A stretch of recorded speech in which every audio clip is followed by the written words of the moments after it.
Hey, let's chat for just a moment. If you're struggling and feeling like you're on that last straw, friend, I see you. I was you. I want to tell you that there's hope for you. If you want to change your life, this video is going to help. It's not going to happen overnight, but it can happen.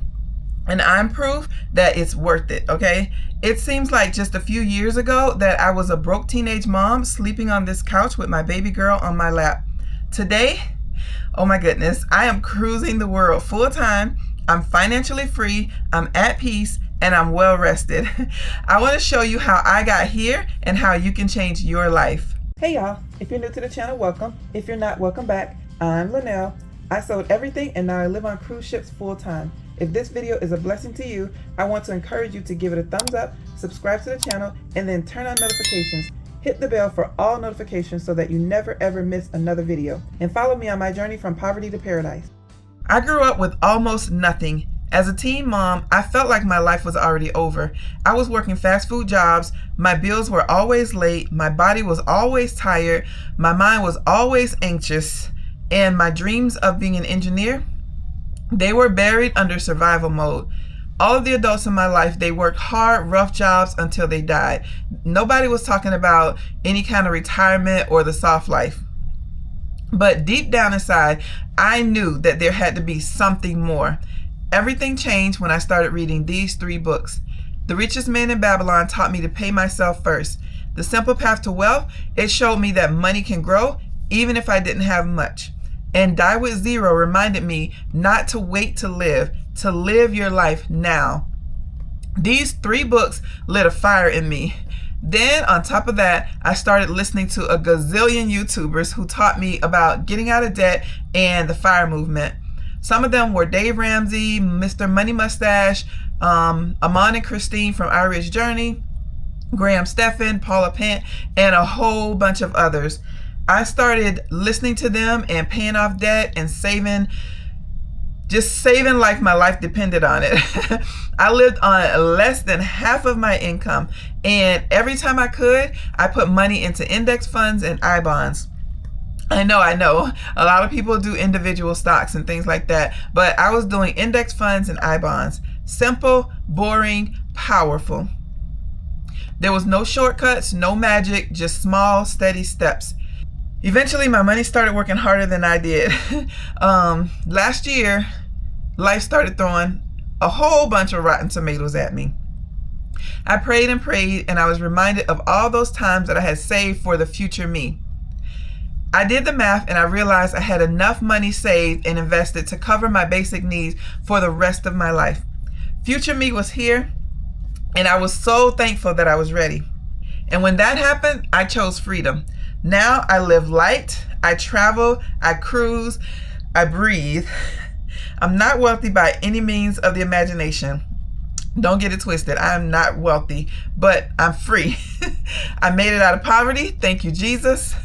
But not because I'm lucky or because I'm special. I'm not. Well, I'm special, but I didn't get out of poverty because I'm special. I got out of poverty because I believed that my life didn't have to stay in survival mode forever. And yours doesn't have to either. Let me show you an example of what financial freedom looks like. All right, so let's go take a look at the slides over here on the computer. And let's say you make an average American salary of $60,000 a year and you bring home $4,000 a month after taxes. When I was doing this, I had a savings rate of 50%. I saved half of my income. If you can have a 25% savings rate, live on $3,000 a month, and save the other $1,000 a month, you're already winning. Now, every time you get a little raise, say 2 to 3% raise, whatever that is, then you just save a tiny bit more every year. So in this example, you would go from having $1,000 a month saved, and then every year you would increase that by 2%. By investing your savings and letting that money grow in a low-cost, broad-based index fund like VTSAX, it's like owning a tiny piece of almost every company in the United States. It's simple, low-cost, and super diversified. Now remember, this is not investment advice. This is a stock fund that's very similar to what I invested in to get where I'm at today. And so I'm just using this as an example. Instead of picking winning and losing stocks, which I don't like to I don't like to buy individual stocks. If that's your thing, then that's your thing, but that's not what I did. So I'm not suggesting to do it either way, but the way I did it was in simple, low cost, super diversified index funds. So instead of picking stocks, you just grow with the whole market when you're in the index fund, when you're in an index fund like this one. In this example, you could have around $865,000 in 20 years. That's the power of small steps, smart choices, and time. Having $865,000 invested and living off the interest and dividends, you could have an income of, depending on how much you decided to withdraw, if you're earning an average of 10% and you don't want to touch your principal, the $865,000, then depending on how much you want to take out, let's say you want to be super conservative and only take out 4%, which there's what's called the 4% rule. If you dig into the FIRE movement, Financial Independence Retire Early, then they talk a lot about the 4% rule. If you had $865,000 invested and you took out 4%, then you would be taking out $35,000 a year. If you were less conservative and you want to take out 5%, that would come out to $43,000 a year, 6% $52,000 a year, and 7% $60,000 a year. And I can already hear some objections that you're gonna want to bring up, so I'm gonna address those. Now. You're probably gonna say my family doesn't make $60,000 a year. Not everyone earns $60,000 a year. That's the nature of the average American salary. There's a lot of people who are going to make more, and you may make more. A lot of people who are going to make less. You may make less. The idea works with different numbers. Save what you can, increase it slowly over time. Even if you only start out with just $100 a month, it adds up when you stay consistent. Another thing that you'll probably bring up is you can't get 10% returns in the stock market. 10% is based on the average return of the U.S. stock market over the past 50 plus years. Over the past 50 plus years. Some years are lower, some years are higher. It's just a long-term estimate and not written in stone. The key is staying in the game. Even if the stock market is off by a few percentages by the time you are ready to start withdrawing, you'll still be way better off than you are right now today. You might say, well, I can't live off of $3,000 a month or whatever X number per month. Cost of living is different everywhere. The numbers in this example can change. The real takeaway that I'm just trying to point out is that you spend less than you earn and you invest the rest. That's the magic. So it doesn't matter if we're talking about $1,000, $2,000, $3,000, $5,000, $10,000. The whole point is don't spend everything that you make. And again, if you read these books that I mentioned, then you'll have a better understanding of where I'm coming from. What if the market crashes? There's no what if. It's gonna crash. That's part of how the market works. But it also has recovered every single time. The people who stay calm, they don't take out their money during the stock market crash, and they stay invested, are usually the ones who come out ahead. There were plenty of times when I was going through this process, especially during election time, where you would hear on the news, oh, the stock market is, crashed and the stock market went way down, blah, blah, blah, blah, blah, blah, blah.